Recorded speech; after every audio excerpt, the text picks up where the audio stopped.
a essayé de faire des choses, on a essayé de faire de notre mieux, on a essayé de faire en ayant en bandoulière l'obsession du résultat et de bien faire. En tout cas, cette volonté marquée. Parfois, on a pu bien faire, parfois, on a pu mal faire.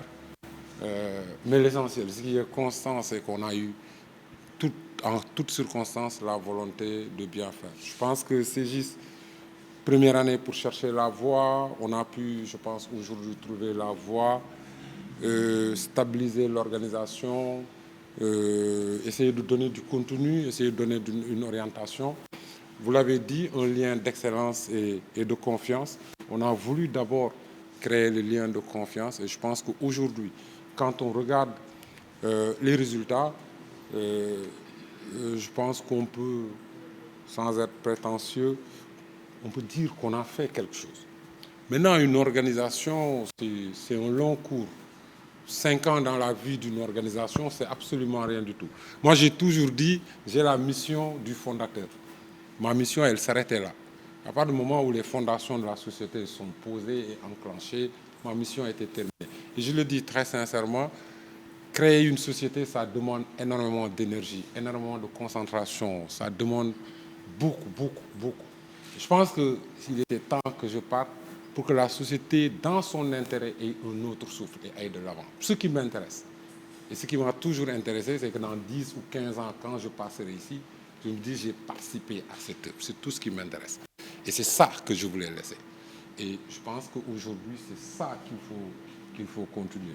Mais je pense que dans la confiance, on a aujourd'hui, avec fierté, un portefeuille commercial, une force commerciale, un patrimoine. C'est juste après 5 ans, ces 4 dernières années, on le disait tout à l'heure, de 0, 4 capital, 400 milliards, 400 millions, on laisse un patrimoine évalué aujourd'hui à 42 milliards.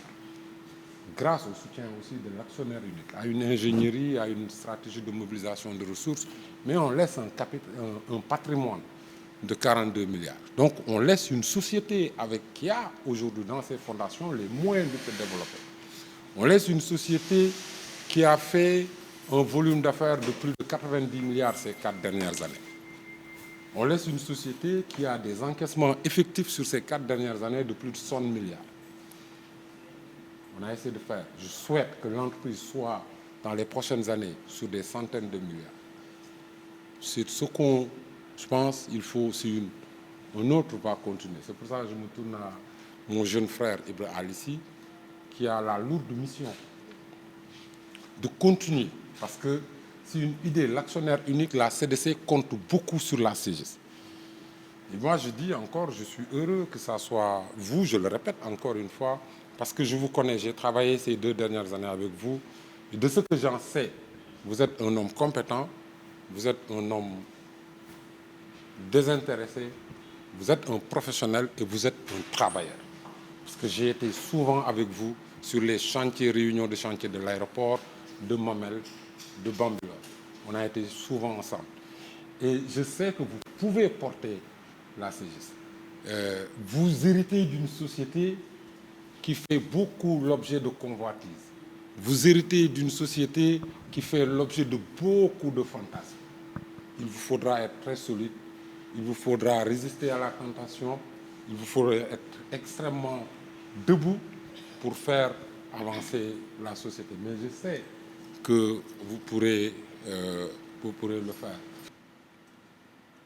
Je suis très heureux de l'occasion qui m'est donnée aujourd'hui pour exprimer mes sincères remerciements à la suite de ma nomination en qualité de directeur général de la Compagnie Générale Immobilière du Sahel.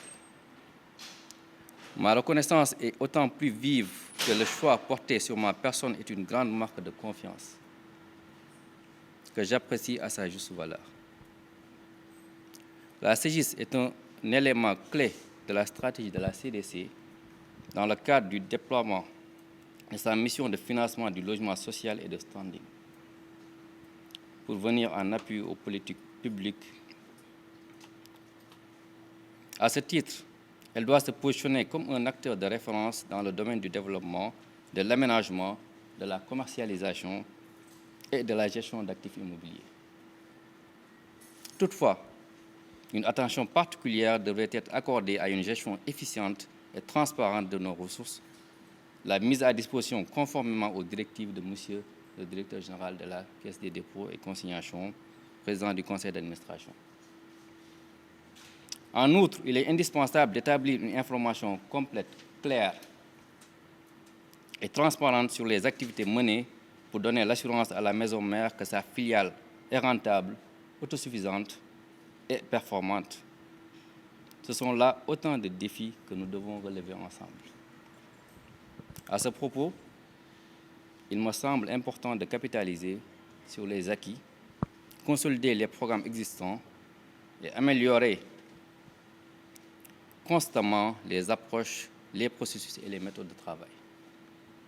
C'est le lieu ici de rendre hommage aux administrateurs, au directeur général sortant, M. Abdou Khafor Touré, à l'encadrement, à tous les membres du personnel et aux différents partenaires qui ont travaillé à la mise en place et au développement de la CIGIS.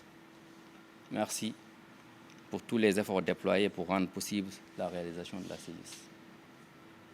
J'ai bon espoir que grâce à l'implication de toutes les parties prenantes, en travaillant main dans la main, dans un climat serein, convivial, nous pouvons réussir à faire de notre filiale un acteur majeur dans le domaine de l'investissement immobilier.